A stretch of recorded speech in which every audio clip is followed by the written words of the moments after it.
Hi செல்லக்குட்டீஸ், வாழ்க வளமுடன். அனைவருக்கும் இனிய ஞாயிற்றுக்கிழமை நற்காலை வணக்கங்கள். ஆசீர்வாதமான ஞாயிற்றுக்கிழமையா இந்த ஞாயிற்றுக்கிழமை உங்களுக்கு நிச்சயம் இருக்க போகுது. நேத்திக்கு நம்ம பார்த்தீங்கன்னா ஏஞ்சலிக் நம்பர் பற்றி உங்களோடு கூட ஷேர் பண்ணிக்கிட்டேன். ஏஞ்சலிக் நம்பர் எங்கே பார்க்க முடியும்? ரொம்ப ஈஸியாக நம்மளுடைய மொபைல்லையே நம்ம அதை பார்க்க முடியும். இந்த காலகட்டத்தில் நம்ம மொபைல் வச்சுட்டு இருக்கும்போது அந்த 11 10 10 12 22 222 அப்படிங்கிற நம்பர்ஸ், அதாவது ஒரு நம்பர் தொடர்ந்து வர்றது தான் ஏஞ்சலிக் நம்பர்.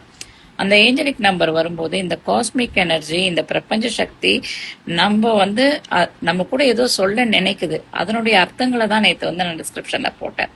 ஃபார் எக்ஸாம்பிள், எனக்கு ரொம்ப வருஷத்துக்கு முன்னாடி புக் எழுதணும் அப்படின்னு ரொம்ப ஆசை. ஒரு சில சின்ன சின்ன புக்ஸ், ஆனால் அதை நான் விட்டுட்டேன். ஒரு 10 வருஷமா என் வாழ்க்கையில நான் அதை மறந்துட்டேன். நேத்திக்கு பார்த்தீங்கன்னா அதை பற்றி நான் நினைக்கும் போது அப்படி நினச்சிட்டே நான் திருப்பி ஒரு புக்ஸ் எழுதணும், இந்த தாட் வந்திருக்கு அப்படின்னு நான் ஜஸ்ட் மொபைலை பார்க்கல. 333 வந்தது. அதனுடைய விளக்கம் என்னன்னா, புதிய பயணத்தை தொடங்குகிறீர்கள்.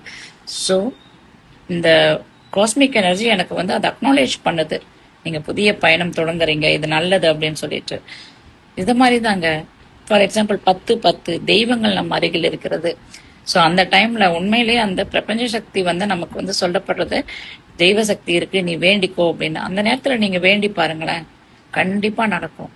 இதுதாங்க ஏஞ்சலிக் நம்பரை பத்தி நான் புரிந்து கொண்ட புரிதல்.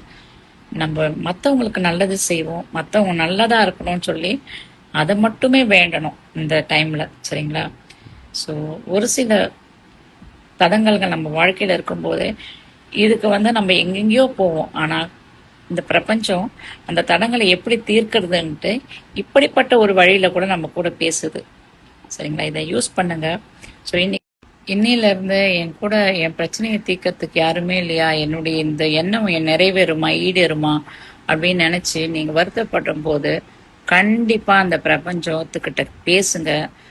நீங்க பேசுறது எப்படின்னா, ஒரு நாளைக்கு 20 நிமிஷம் உங்க உள்வாங்கிற மூச்சு, வெளிப்போற மூச்சு, இதை மட்டுமே நீங்க மைண்ட்ல கான்சன்ட்ரேட் பண்ணி தியானம் பண்ணி மெடிடேட் பண்ணுங்க. கண்டிப்பா பிரபஞ்ச சக்தியுடைய அந்த ஆற்றல் உங்களுக்கு கிடைக்கும். முடிஞ்சா ஏர்லி மார்னிங் பண்ணுங்க, இல்லைன்னா டைம் கிடைக்கும் போது பண்ணுங்க. கண்டிப்பா உங்களோடு கூட பிரபஞ்சம் பேசும். உங்களுக்கான வடிகால் நீங்களே தேடிப்பீங்க, சரிங்களா? நீங்க நல்லா இருக்கணும் செல்ல ப்ளீஸ். வாழ்க வளமுடன். எனக்காகவும் வேண்டிக்கோங்க.